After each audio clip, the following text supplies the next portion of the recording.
Curran. I'm the project director for this project with ASD Architects. Before I get into a little discussion about our agenda and what we're going to try to accomplish today, I wanted to introduce everybody that's here today in terms of the presentation. On my left is Rob Rogers from Rogers Partners. Rob is actually our lead project designer for the project. Ken Smith with Ken Smith Workshop, our lead landscape architect. To my right, Ken Cowart from ASD Architects. Project architect will be working with me on this project.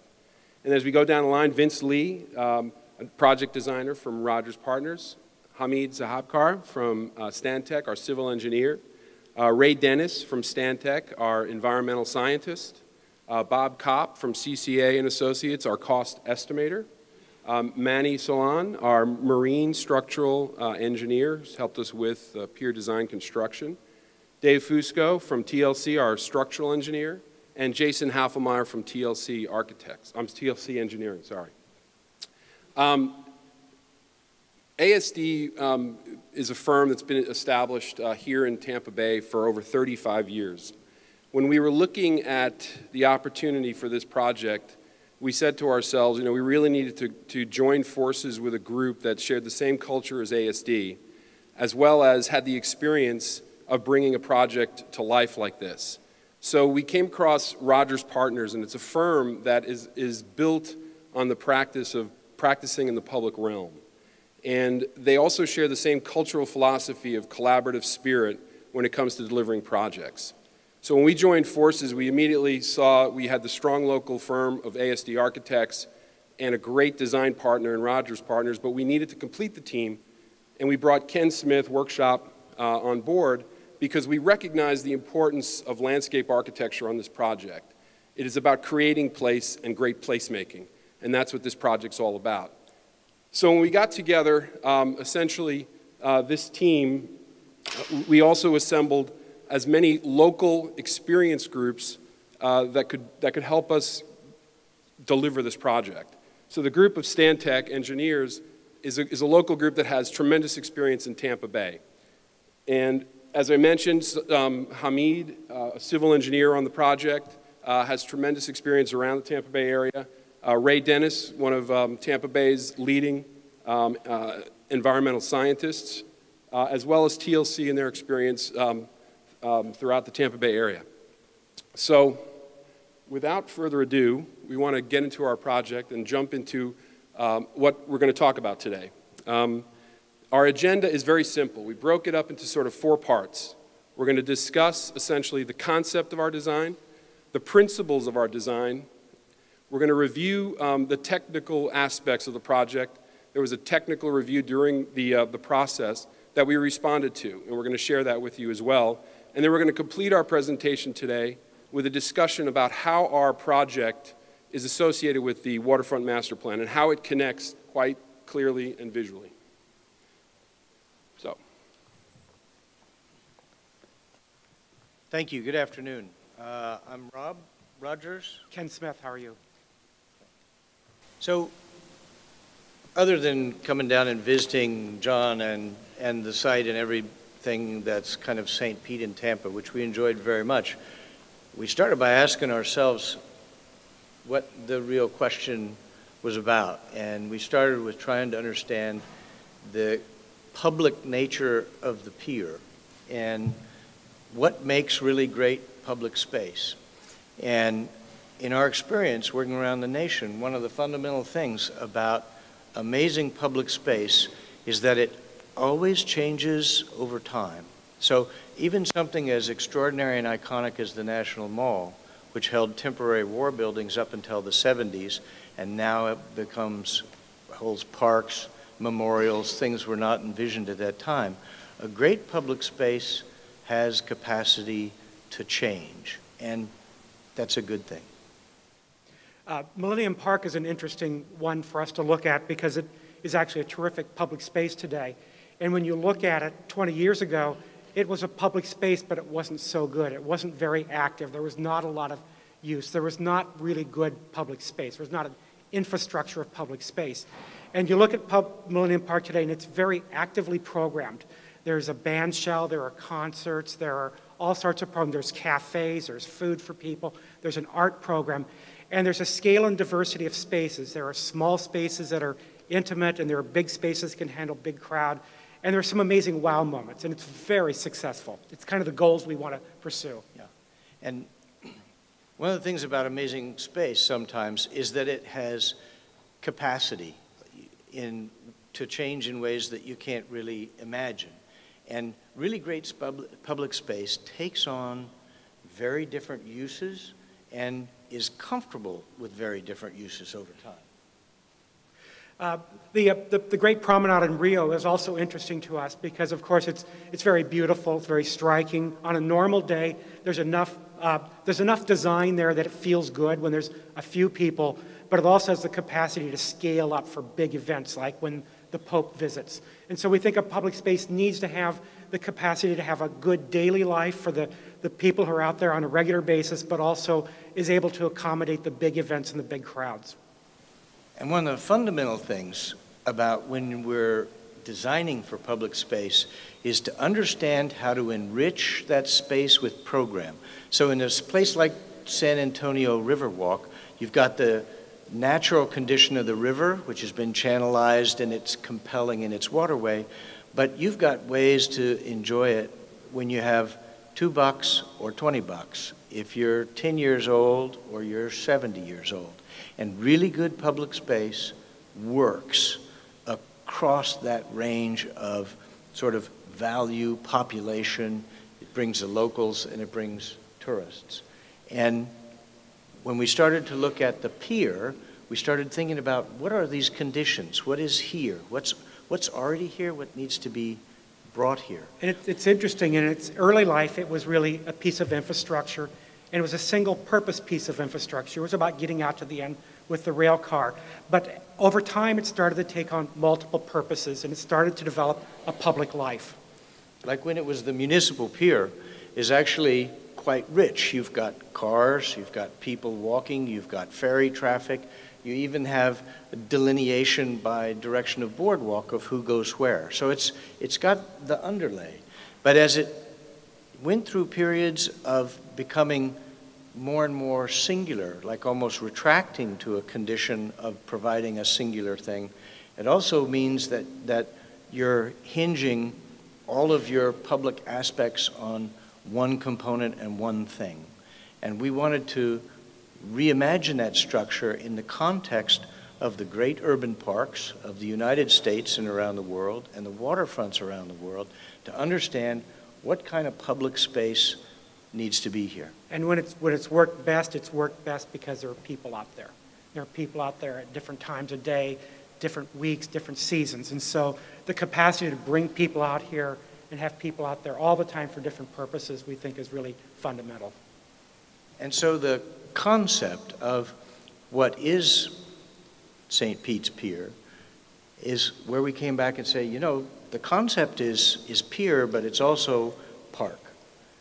You know, we need to blend the great aspects, the density, the urbanization that is happening in downtown, incredible renaissance right now, the blossoming of the park system and the waterfront as it comes around.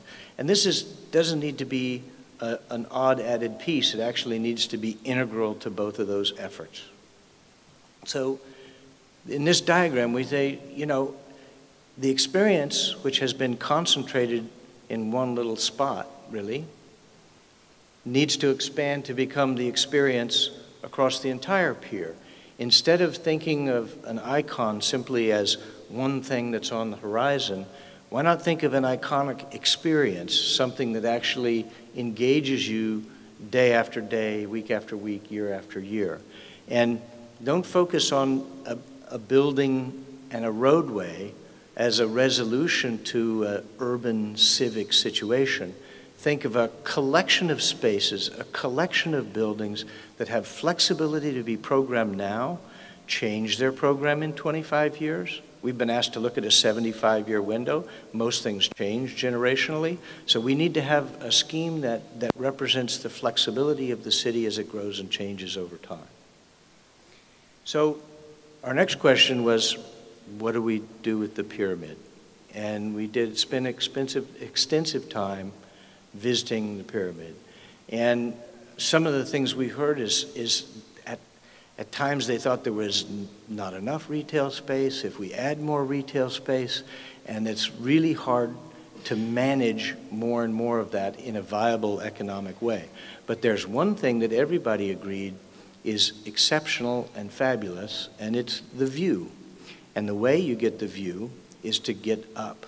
So we intended to keep the caissons and keep the shafts, elevators, and the stairs, all the things that get you up. So we're leveraging the most expensive piece of infrastructure that's out there now and recapping it with space and program up where you have the view, but the right amount of space, economically viable space, and producing shade space, which is relatively inexpensive and has, as we'll show you, a whole range of ways in which it can be programmed.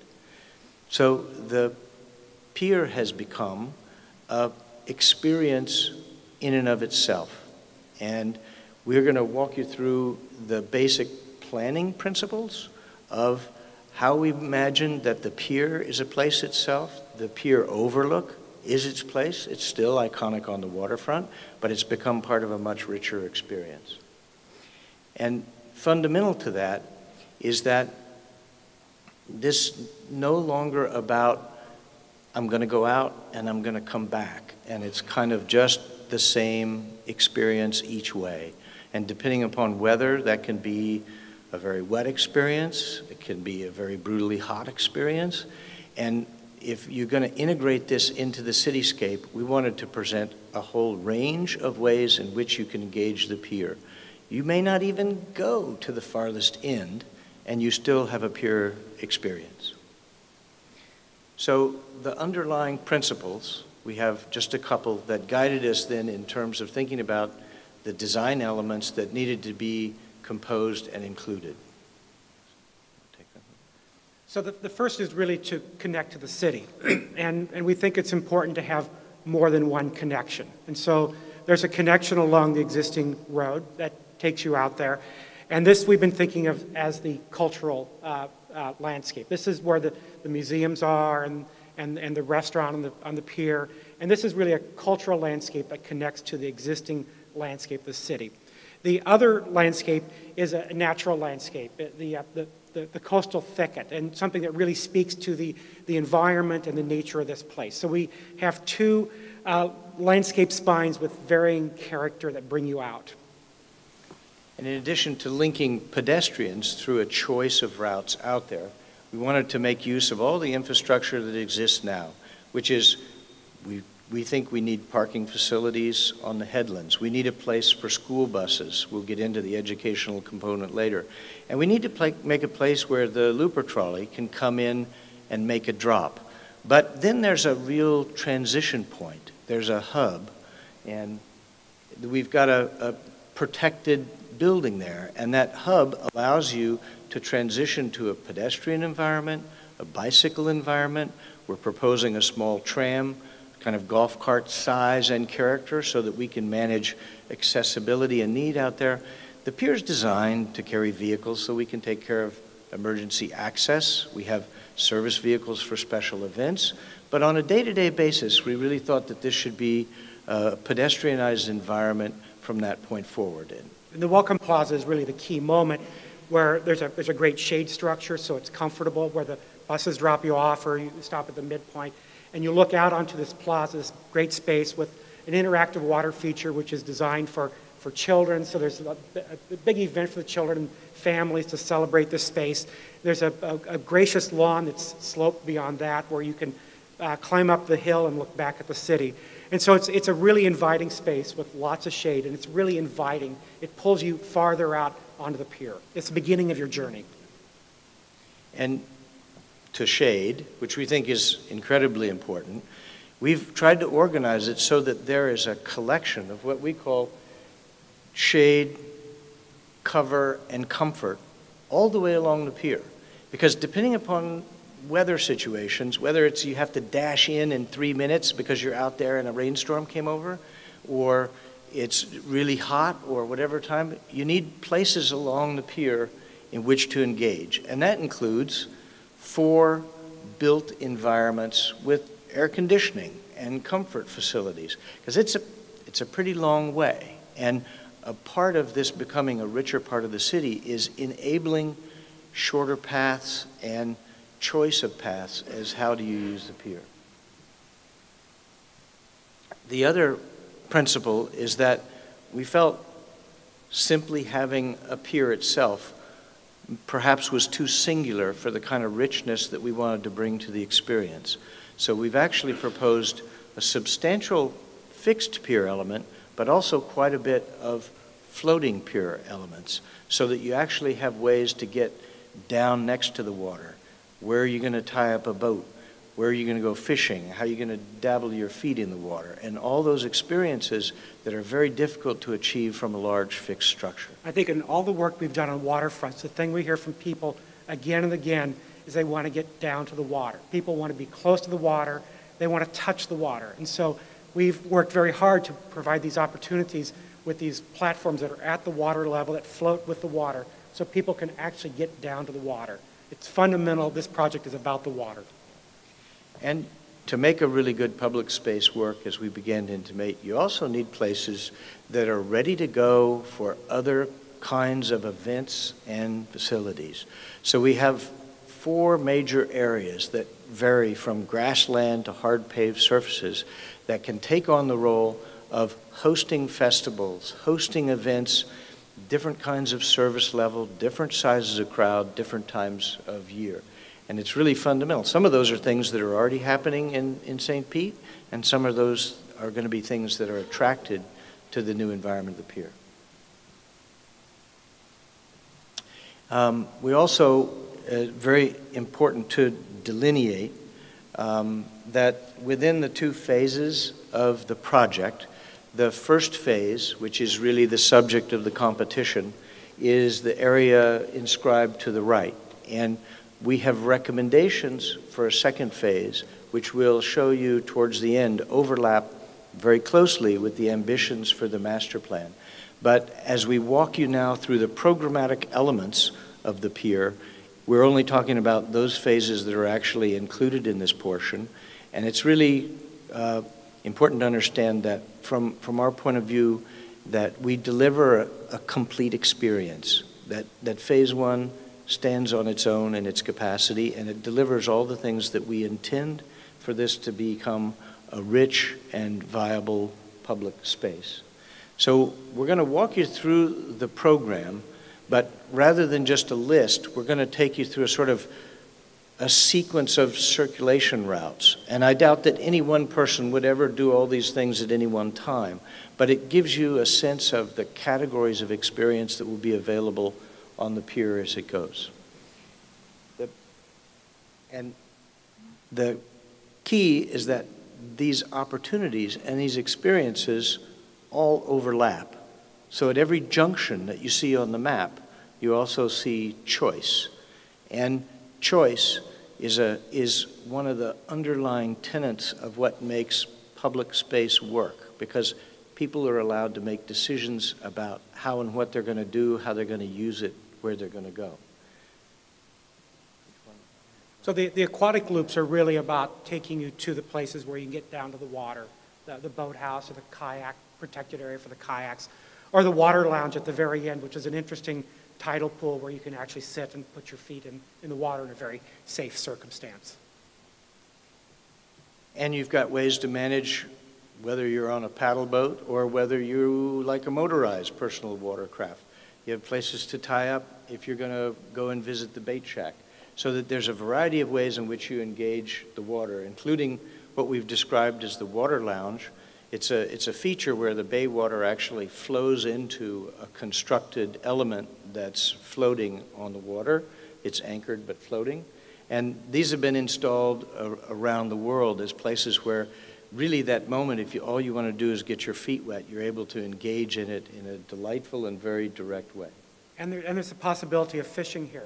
There's sort of 3 possibilities of fishing. We're putting in a boardwalk along a breakwater that is a very protected area, which would have one kind of fishing. There's an area of old piers. We're keeping the piers because The piers are good fish habitat, and we know that the fish will hang out there, and so the fishers will be happy there.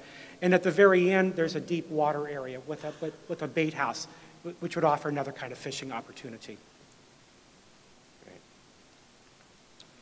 And we think it's important that the pier be considered part of the cultural collateral of the city as a whole. So linking the museum walks into experiences to have an opportunity to move out on the pier through a cultural landscape to open air plaza that is an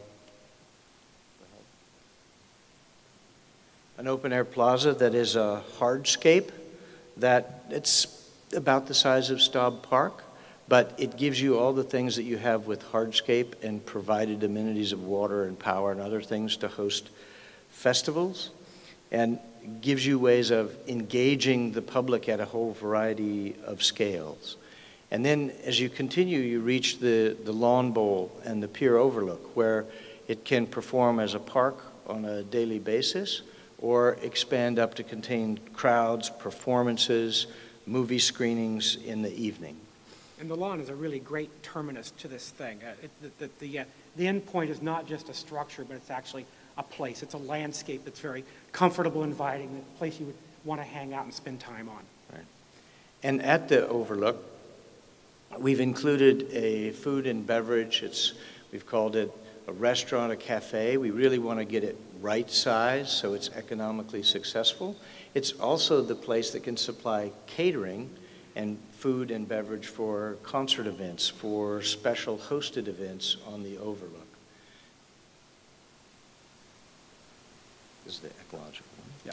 So the environmental experience, can we get the, is dealing with the bay ecology, the seagrass, which we think we can actually improve with the breakwater to create a more protected area, breaking down the barrier at the beach so we have a more natural gradient for the beach, and actually creating a protected area where the seagrass will actually thrive and start to fill in the missing gaps.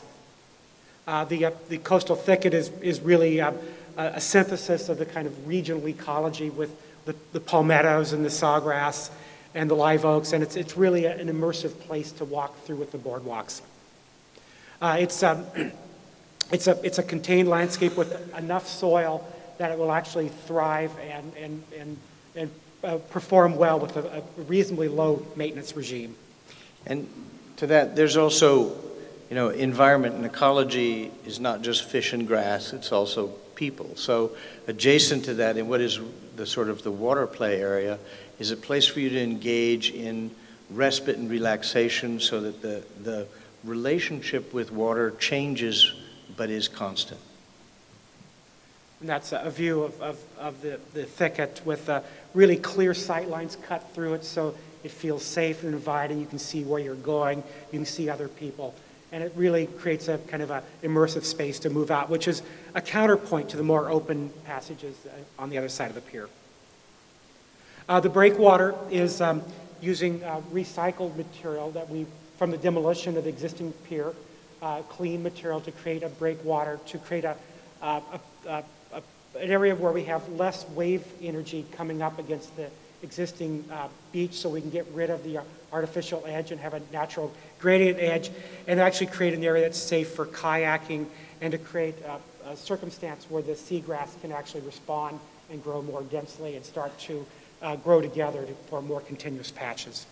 And we think it's really important that if you're going to engage in this sort of environmental activities, restoration and understanding, that we present a range of ways in which to engage that educationally and interpretively. We call it the wet classroom and the dry classroom, so that you can be very casually instructed by your sister or your uncle, or you can have a formal school visit to the educational center and actually take on an afternoon full of activities. And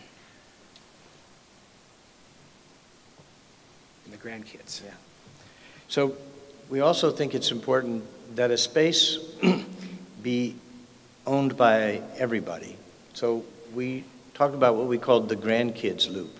because it means as much for somebody who's 3 or 5 or 8 or somebody who's a senior. So that there's routes and things to do that may not involve the full transit of the entire distance.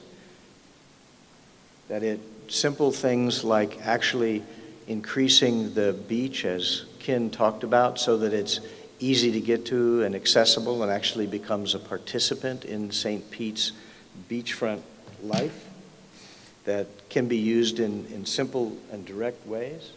Then there's also the water play at the event plaza, where you can get wet, you can cool off, you can sit in the shade and watch the children play. And we think it's important to have really terrific places to sit in the shade. And maybe it's not just a bench. Maybe it's a porch swing, or it's a place to hang out where you can really watch people. You can let your kids run around while you sit and enjoy.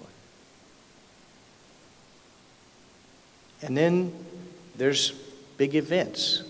We're proposing a space that can handle a concert crowd of about 4,000, which is twice Justice Landing and about half of the Vinoy. So it fits into the characteristics and the capacity of event spaces throughout the city. And it's able to be used out at the end. There's direct routes to and fro. And what it is the overlook is used in concert with the Great Lawn to handle 4,000. Whereas on a typical day, the big tilted lawn is really park space with the overlook above, where people are hanging out on their own or having a drink or something to eat. But we can also take on smaller scale events like Shakespeare in the Park, where you want to have a more immediate and intimate experience with a performance. And the top of the overlook is actually designed to handle special events, maybe corporate sponsorship or weddings. And it's engaging in this variety of experiences that actually brings the Pier's embrace into the city. And this shows really the multiplicity of all those experiences together. So you kind of get a sense of the different layers, the diversity, the flexibility, the programs that deal with different ages and different groups and different interests that represent the community. Yeah, everyone's an owner and everyone comes back. Ken, you want to take John for a moment? Thanks, Rob. Stay up here. Thanks, Rob. The next portion of our discussion is addressing some of the technical issues, but one of the things you asked us to look at was at least display a scale relationship with Pier Park and its relationship to the existing pier. So we did a series of sectional diagrams to just give you a sense of its relationship in terms of its length. As Rob pointed out before, we're keeping the caissons and we're repurposing the pier overlook and creating a new element on the outside, but you could see the relationship to the inverted pyramid. And I think more importantly, you start to see the way Pier Park becomes just that. It becomes this destination, this beautiful place by integrating green space and other activities along the pier. So as we go through this, you start to see, if you can go back a second, you start to look at a larger scale relationship, and we keep talking about shade, cover, and comfort, and everywhere you go in Pier Park, the idea of actually giving a visitor the opportunity to just rest, and actually whether it's in an air-conditioned space or in a shaded space, you could see the difference in scale in comparison to that long walk that's there now and what could potentially happen at Pier Park. Likewise, you start to see the activities that take place within the actual pier overlook as you see the difference between the two facilities here. So with that analysis that we did, it's directly related also to what we did in our technical review. As many of you are aware, the process that we went through, we submitted our design, it went through a technical review, and we had an opportunity to respond to that analysis. And I think the result of that demonstrated how flexible our design is. This is a park, this is a place, and as with every park that's built in the world today, it evolves over time. And a design process allows you to do the same thing. And this collaborative effort that we had with the construction manager, Skanska, and the city in terms of that interaction was really strong, and it demonstrated once again just how flexible this design is. So a series of plan diagrams to give you a sense of where we are in terms of its relationship to the existing pier. So if you go back to that last diagram for 1 second. So this is a simple diagram that shows you the existing pier and its concrete relationship to the water and 235,000 square feet of actual coverage. Then the next diagram, the area in green represents the concrete structure of Pier Park and the actual area that's over water. The area you see in yellow are the floating docks. As Rob and Ken were talking about, the importance of balancing the concrete, the permanent structure, with the floating docks, giving people an opportunity to get down to the water. This is really important. But then when you start to think about the issues and its relationship to the environmental condition, it's very important that that coverage does not exceed what's out there today.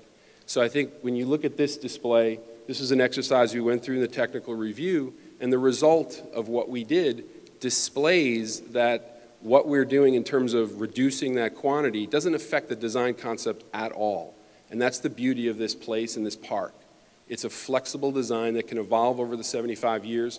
More importantly, it gives us an opportunity to work with our partners like Skanska Construction. Equally as important is understanding the concerns that were raised during that process, most particularly from an environmental standpoint and a permitting standpoint. And I think it had to do with the coverage. You know, we're displaying an idea that is about creating a place, giving the people of St. Petersburg and visitors the opportunity to do all sorts of diverse activities on the pier, Pier Park. And what's really important is to understand how we start to manipulate the construction of the pier and its relationship to the seagrasses. But what were pointed out, or at least stressed as concerns, are things like coverage over water. I just addressed that. And what we're showing is actually a design that's less than the amount of coverage of the existing pier. Concerns about the seagrasses. And when you look at a diagram like this, you start to see the areas that are in white, where you see the green portion of the concrete element of Pier Park, actually display water. So if we, for instance, let's say very delicately bridge over the seagrasses, we've also created the opportunity for those seagrasses to grow even further and actually blossom by letting more light get into areas that light had never been seen before. And that's really important. Additionally, there was a concern raised about the breakwater. And creating that breakwater by using the demolition of the existing pier allows us to even expand the ecological aspects that have already been established out there at the existing pier. And I think what's really important, it actually does a few things for us. It calms the water, where we created a kayak and sort of passive boat area, but it also allows the water to be calmed and minimize the wear and tear to Spa Beach. And we're trying to expand that element by simply creating a beach that allows the beach to become considered as part of the whole beach experience that already happens in Old Northeast and all along the edge of St. Petersburg. And I think that's really critical. I mentioned the issue of flexibility. So during this process, there were concerns raised, and in terms of addressing the cost. And one of the biggest concerns was how we actually would construct the pier. And what we actually presented to everybody, could you go back to the first, the image of, I guess we took that out. The image of the pier. Okay. All right, well, what we were actually exploring was various ways we can construct the pier itself. So when you look at a diagram like this, very detail-oriented, but during that process, it was another demonstration for us to share with Skanska the constructibility aspect of this building. The detail on the right was the way we were proposing to build this, and we may still build it this way. The concern Skanska raised was very simple. Pouring concrete over water is always a very big challenge. So we actually explored the possibility of a different detail. And I think, once again, demonstrating the flexibility of this idea. It's not only about the diversity of program that we have an opportunity to put out on the Pier Park, but it's also the process that we go through with all of our design partners, with the city and the construction manager. It's very critical. So we created a pier construction that was, quite frankly, very conventional, and it was a design idea about poured concrete and the way we do those details that allowed us to keep the pier deck itself as close to the water as possible because of FEMA issues and things like that. So that conventional, very simple approach to building the pier was very critical in the way we were designing this project. And you know, one of the things that came up, there was a concern, at least from a material standpoint, from the pier overlook. What exactly is that material? And the way we're presenting the overlook itself is actually a shade device. In many respects, it's almost like a blind. And what we're proposing is actually using a tensile structure, a tensile fabric, like a bird air system. And I think in terms of understanding what we mean by that, it's simply a fabric material. And I think we really want to point out, just to give you an image standpoint, a familiarity. Tropicana Field is actually constructed using the same bird air system. And it's been there for a long time, and it's been a very durable system. The point we're trying to make is that this fabric can withstand the test of time, and it can withstand hurricanes, and I think that's really critical. So from a cost standpoint, as we went through that exercise, and we got our square footage down to a point where we solved significant concerns, we actually were able to deliver this project. The estimates were actually coming in under budget. And I think once again, as you go through this process and at this stage of a design process, it's important to note that this design is very workable from a cost standpoint. Likewise, everything we did in terms of analyzing the constructibility and working with Skanska indicated that from a schedule standpoint, our project is very constructible, and it can be done on time and on budget.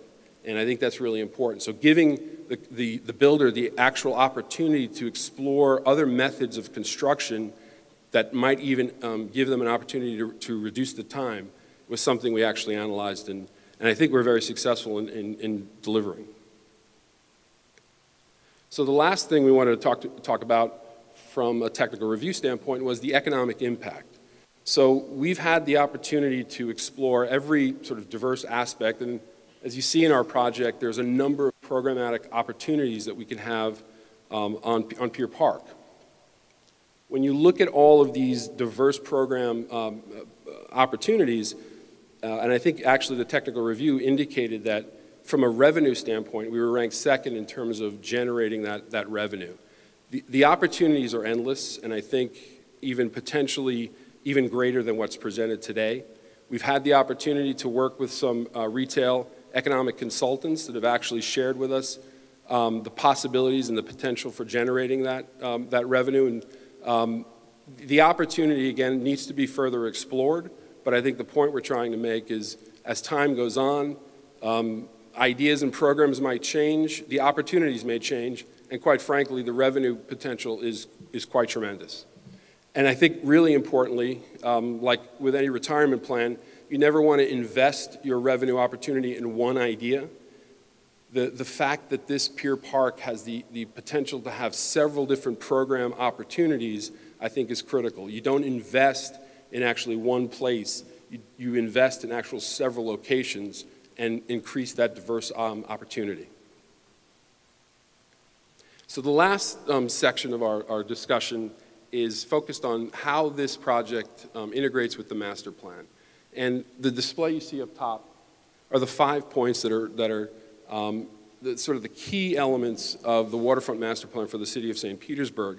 And I think what you'll see will demonstrate to you that the design of Pier Park is actually it lives by those principles and those key elements of the waterfront master plan, and we've addressed them very clearly. So those, for those, many of you probably attended some of the public meetings that have been about that, and very simple and straightforward, the issues of connections and accessibility, the environmental stewardship, which has to do with the entire waterfront, economic vibrancy, which means not just the pier, but all the way back to Beach Drive, enhancing the experience, that's kind of been our goal from day one, and activate the waterfront, which we've tried to engage. So we're going to walk through those basic principles of the waterfront master plan and talk about how they engage and incorporate the underpinnings of the project for the Pier Park. And we're referencing the sort of the public process that has also been a part of that master plan. And I think one of the key things in the master plan is the notion that you need better connections back to the city. And I think in the master plan, there's the idea of the Arts Bridge that connects directly to beach. And we think that's a terrific idea. And our coastal thicket is actually aligned to actually provide that connection in a very powerful, clear, strong way. Also, the goals of keeping it green and protecting the environment. We think that the master plan is dead on correct on that. And we think that we have a number of propositions from the breakwater to the seagrass protection, keeping the piers for fish habitat that actually enhance the goals of protecting the water resources of this area. And that includes ideas about resilience. So whether it's on a weekly, seasonal basis where we've got wave resilience and wave attenuation on some of the floating docks, to making sure that the primary structures are all designed for the 100-year storm. We also embrace very much the premise of the economic vibrancy. As John just pointed out, and we've been going through, we think that we've encouraged everything from very large-scale appropriate events down to medium scale, down to the scale and role of the individual. And amongst that is, of course, the sort of educational components. You know, when the Pier Park becomes a place where your kids go on school trips and your niece gets married there, you begin to take ownership in that place as part of the city itself. It becomes part of the memory of the city. And to that end, the goal of enhancing the activity on the waterfront and the experience, we've tried to engage the water in everything from the shoreline to floating piers to the casual boaters to the fishermen to the kids, and organize it in such a way that it's not some melange of things happening, but actually quite a structured collection of opportunities that you learn to use over the years.